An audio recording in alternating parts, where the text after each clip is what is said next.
नमस्कार, स्वागत है आपका। आपके साथ मैं हूं अमित गर्ग शुक्ला। देश में कोरोना केसेस काफी बढ़े हैं। ऐसे में मास्क सबसे बड़ा हथियार है। हम आपसे बार बार अपील करते हैं कि आप मास्क जरूर पहनिए। इसको लेकर न्यूज़ 18 ने एक मुहिम भी शुरू की है, #मास्क पहनो इंडिया। आप खुद से प्रण लीजिए कि जब तक ये महामारी है आप मास्क नहीं उतारेंगे। और बात करते हैं एक बड़ी खबर की। देश में कोरोना अपडेट क्या है वो आपको बताते हैं। बीते 24 घंटे में 38,667 नए मामले आए हैं। इन्हीं 24 घंटे में 35,743 लोग ठीक होकर अपने घर गए हैं और 24 घंटे में 478 लोगों की मौत हो गई है। इसके अलावा करीब 54 करोड़ लोगों को अब तक वैक्सीन लगाई जा चुकी है। ये बड़ी खबर हम आपको बता रहे हैं। कोविड अपडेट ये है आज का कि बीते 24 घंटे में 38,667 नए केस आए हैं और इन्हीं 24 घंटों में 35,743 लोग ऐसे भी हैं जो इलाज के बाद स्वस्थ होकर अपने घर गए हैं और 478 लोग ऐसे हैं जो कि कोविड संक्रमण के चलते अपनी जान गंवा चुके हैं और करीब 54 करोड़ लोगों को अब तक वैक्सीन लगाई जा चुकी है।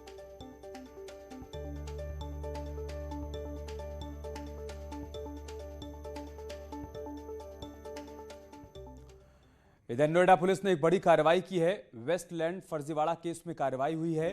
कंपनी के मालिक की कारों को कुर्क किया गया है। 86 लाख रुपए कीमत की कारों को कुर्क किया गया है। फ्रेंचाइजी के नाम पर धोखाधड़ी करने का आरोप है। देश में सैकड़ों लोगों से फर्जीवाड़ा किया, जिसके बाद अब कार्रवाई हो रही है। कोर्ट के आदेश पर कुर्की की कार्रवाई को अंजाम दिया गया है। नोएडा पुलिस ने कार्रवाई की है। वेस्टलैंड फर्जीवाड़ा केस में कंपनी के मालिक की कारों को कुर्क किया गया है। 86 लाख रुपए कीमत की कारों को कुर्क किया गया है। इन लोगों पर आरोप है कि फ्रेंचाइजी के नाम पर इन्होंने धोखाधड़ी की है। देश में सैकड़ों लोगों से फर्जीवाड़ा किया है।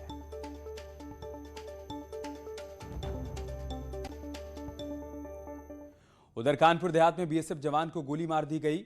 बाइक सवार जवान को बदमाशों ने गोली मारी। जिला अस्पताल में बीएसएफ जवान का इलाज चल रहा है। छुट्टी पर घर आया था बीएसएफ का जवान।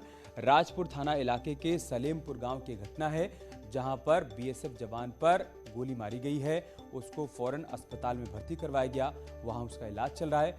बताया जा रहा है कि अज्ञात बदमाशों ने इस वारदात को अंजाम दिया। बाइक सवार बीएसएफ का जवान जब जा रहा था, उसी दौरान अज्ञात बदमाशों ने उसे गोली मार दी। गंभीर अवस्था में उसको जिला अस्पताल रेफर किया गया है, जहां उसका इलाज चल रहा है। जानकारी के मुताबिक बीएसएफ का जवान छुट्टी पर अपने घर आया हुआ था और इसी दौरान राजपुर थाना क्षेत्र के सलेमपुर गांव में इस वारदात को अंजाम दिया।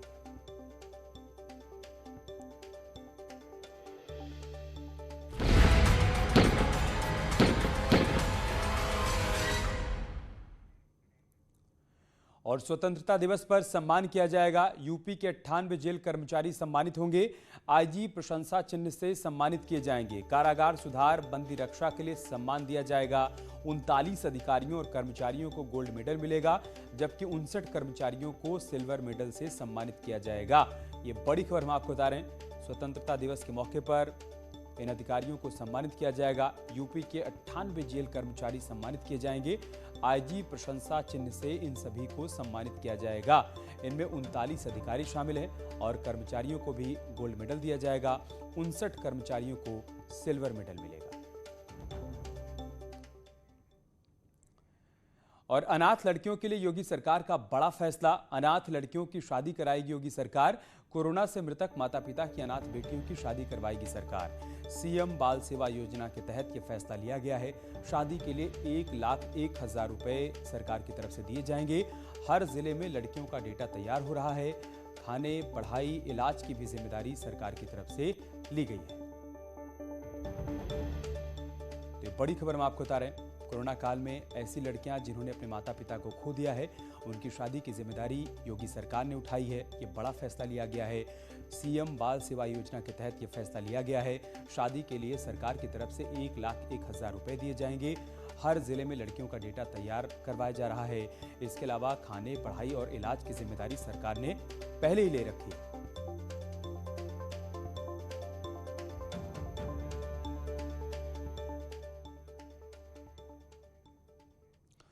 गृह मंत्रालय की पार्लियामेंट्री स्टैंडिंग कमेटी ने महिलाओं के खिलाफ हिंसा से निपटने के लिए उत्तर प्रदेश सरकार की तारीफ की है। कांग्रेस के सांसद आनंद शर्मा की अध्यक्षता वाली कमेटी ने महिलाओं के खिलाफ हिंसा को रोकने के लिए योगी सरकार के सिंगल विंडो सिस्टम की तारीफ की है। अपनी रिपोर्ट में यूपी सरकार की सराहना करते हुए कमेटी ने दूसरे राज्यों को योगी सरकार से सीखने की सलाह भी दी है। दरअसल महिलाओं और बच्चों के खिलाफ हो रही हिंसा को रोकने के लिए सरकार कई विभागों को आपस में जोड़ चुकी है, ताकि हर विभाग इस मिशन मोड पर महिला सुरक्षा को लेकर सजग रहे। और अब इसी बात की तारीफ की गई है पार्लियामेंट्री कमेटी की तरफ से।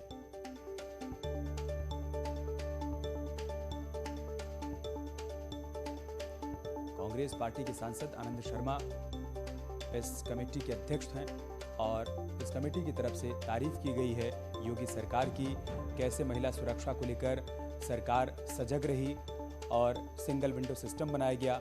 उसी का परिणाम देखने को मिला कि उत्तर प्रदेश में महिलाओं और बच्चों के खिलाफ अपराध में कमी भी आई है। योगी मॉडल पर संसद की मुहर लगी है। संसदीय समिति ने योगी सरकार की तारीफ की। कांग्रेस नेता आनंद शर्मा सरकार के काम से खुश हैं। संसदीय समिति के अध्यक्ष हैं आनंद शर्मा। महिला अपराध रोकने में वन स्टॉप सेंटर की तारीफ हुई है। महिलाओं के खिलाफ हिंसा रोकने में योगी मॉडल हिट रहा है। दूसरे राज्य भी योगी सरकार से सीख लें, ये कहा है संसदीय समिति ने। महिलाओं और बच्चों की सुरक्षा में यूपी अव्वल है। अब तक यूपी में 1.5 लाख महिलाएं लाभान्वित हुई हैं। संसदीय समिति ने क्या कहा है वो भी देखिए। अलग अलग विभागों को आपस में जोड़ने और महिला पीड़ितों की मदद के लिए यूपी सरकार के सिंगल विंडो सिस्टम जैसी पहल की कमेटी ने तारीफ की है और सराहना करती है।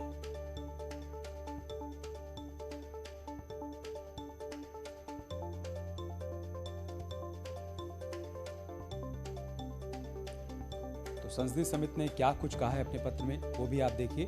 दूसरे राज्यों को इससे प्रेरणा लेने की नसीहत भी दी गई है इस कमेटी की तरफ से। हर अपराध पर लगाम लगाने में योगी सरकार कामयाब रही है। सिंगल विंडो सिस्टम की वजह से महिला अपराध के मामलों में कमी आई है। यूपी में महिलाओं की सुरक्षा सरकार की प्राथमिकता में है और उसी का परिणाम अब देखने को मिल रहा है। और इस बीच एक और बड़ी खबर आ रही है। यूपी को पहला स्थान मिला है। अटल पेंशन योजना में पहला स्थान प्राप्त हुआ है उत्तर प्रदेश को। यूपी में सबसे ज्यादा लोगों को जोड़ा गया है। योजना से 37,79,000 लोगों को जोड़ा गया है। केंद्र सरकार की तरफ से अवार्ड मिलेगा। 16 अगस्त को सम्मानित किया जाएगा और यह अवार्ड उत्तर प्रदेश को मिलने जा रहा है। एक बड़ा कीर्तिमान उत्तर प्रदेश के नाम और जुड़ चुका है। पहला स्थान प्राप्त किया है उत्तर प्रदेश ने अटल पेंशन योजना में। यह पहला स्थान मिला है यूपी को। यूपी में सबसे ज्यादा लोगों को इस योजना के तहत जोड़ा गया है। योजना से अब तक 37,79,000 लोगों को जोड़ा गया है। उनको अटल पेंशन योजना का लाभ प्राप्त करवाया गया है।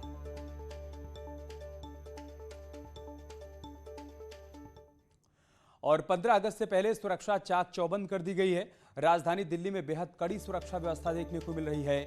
दिल्ली से लखनऊ तक गाड़ियों की चेकिंग की जा रही है। ड्रोन कैमरे से भी निगरानी की जा रही है। तो 15 अगस्त से पहले कैसे सुरक्षा चाक चौबंद कर दी गई है उसकी तस्वीरें आप देख पा रहे हैं। दिल्ली से लेकर लखनऊ तक सुरक्षा व्यवस्था बेहद कड़ी कर दी गई है। गाड़ियों की सघन चेकिंग भी की जा रही है। ड्रोन कैमरे से भी चप्पे चप्पे पर नजर रखी जा रही है। इसके अलावा जवानों की तरफ से फ्लैग मार्च भी किया गया है ताकि एक मैसेज दिया जा सके कि सुरक्षा पूरी तरीके से चाक चौबंद कर दी गई है।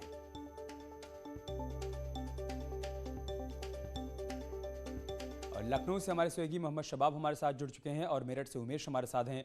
शबाब, मैं पहले आपके पास ही आऊंगा। 15 अगस्त से पहले हम देख रहे हैं कि सुरक्षा बेहद कड़ी कर दी गई है। चप्पे चप्पे पर जवानों की तैनाती भी है और ड्रोन से भी निगरानी की जा रही है। राजधानी की सुरक्षा का हाल बताइए आप।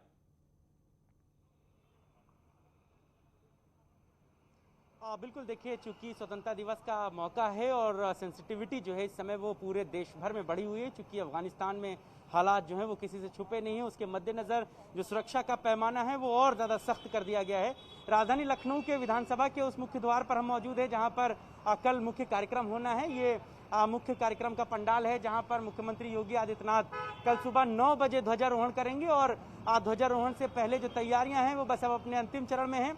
चूंकि बारिश का भी मौसम है इसलिए वाटरप्रूफ पंडाल को बनाया जा रहा है। 9 बजे ध्वजारोहण के बाद मुख्यमंत्री का एक संबोधन होगा और लगभग 1 घंटे तक का कार्यक्रम यहाँ पर रखा गया है, जिसके बाद चीजें जो हैं वो फिर अपने सामान्य रूप में आ पाएंगी।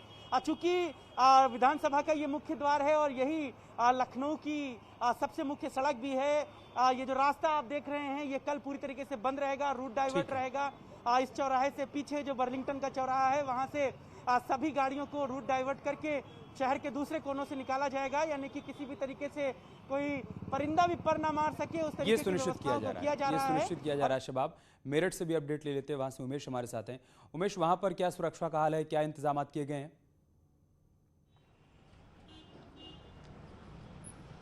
जी हाँ, देखिए, स्वतंत्रता दिवस को लेकर समूचे पश्चिमी उत्तर प्रदेश में अलर्ट है। कुछ दिन पहले डीजीपी मुकुल गोयल भी यहाँ पर आए थे और उन्होंने भी स्पष्ट निर्देश दिए थे कि सुरक्षा व्यवस्था चाक चौबंद रहनी चाहिए। लिहाजा मेरठ के हर चौराहे पर सुरक्षा व्यवस्था मुस्तैद नजर आ रही है। न्यूज़ 18 की टीम इस वक्त मेरठ के घंटा घर पर मौजूद है और यहाँ की तस्वीरें आप देखिए कि किस तरह से सुरक्षाकर्मी यहाँ पर खड़े हुए हैं, पुलिसकर्मी यहाँ पर खड़े हुए हैं और लगातार मॉनिटरिंग कर रहे हैं। मेरठ के घंटा घर पर जश्न की भी तैयारी हो रही है। यहाँ समूचे घंटा घर को सजा दिया गया है और पुलिसकर्मी हर आने जाने वाले पर निगाह रखे हुए हैं, मॉनिटरिंग कर रहे हैं, जो बेहद आवश्यक है। और यही हाल पश्चिमी उत्तर प्रदेश के विभिन्न जिलों का है। मेरठ, बागपत, सहारनपुर, शामली समेत पश्चिमी उत्तर प्रदेश के विभिन्न जिलों में यही हाल है। और दूसरी तरफ की तस्वीरें आप देखिए वाराणसी से भी उपेंद्र से भी अपडेट ले लेते हैं, जो कि वाराणसी से हमारे साथ हैं। उपेंद्र, वहां से क्या अपडेट है सुरक्षा को लेकर?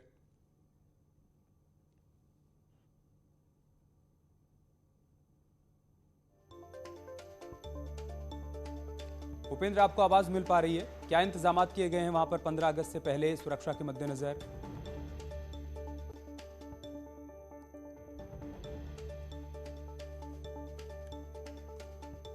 ठीक है, उपेंद्र से हमारा संपर्क नहीं हो पा रहा है। एक बार फिर से उमेश के पास चलते हैं। उमेश, तमाम पुलिसकर्मी भी वहां पर आपके आसपास मौजूद हैं, उनसे बातचीत करिए। क्या उनको निर्देश दिए गए हैं सुरक्षा के मद्देनजर?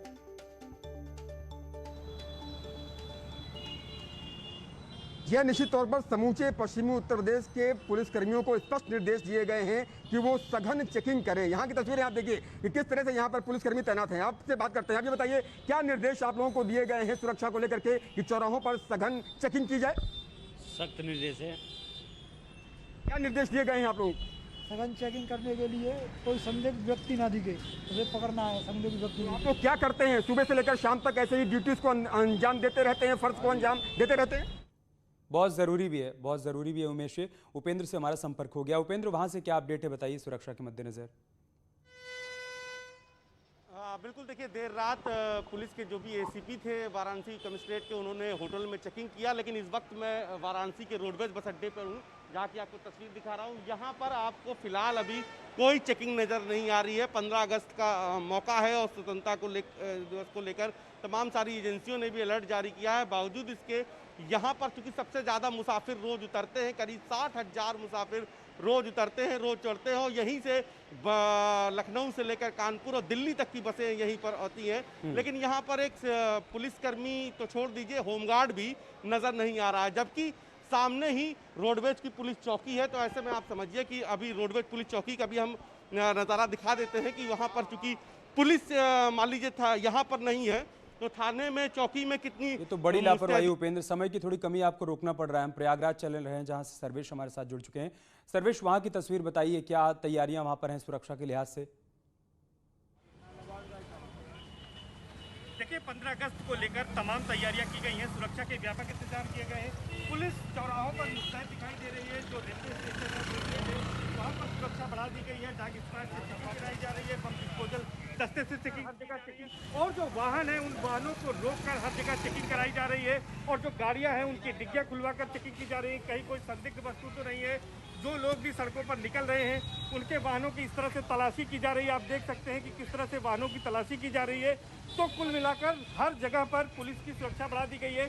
प्रयागराज में खास तौर पर इलाहाबाद हाई कोर्ट है, इसके साथ ही साथ यहाँ पर एजी का एक तरह से प्रधान महालेखाकार का कार्यालय, कई बड़े यहाँ पर कार्यालय है और रेलवे स्टेशन है।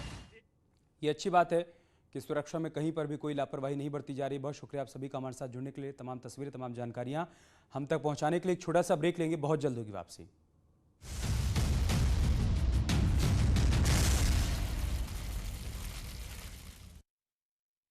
का है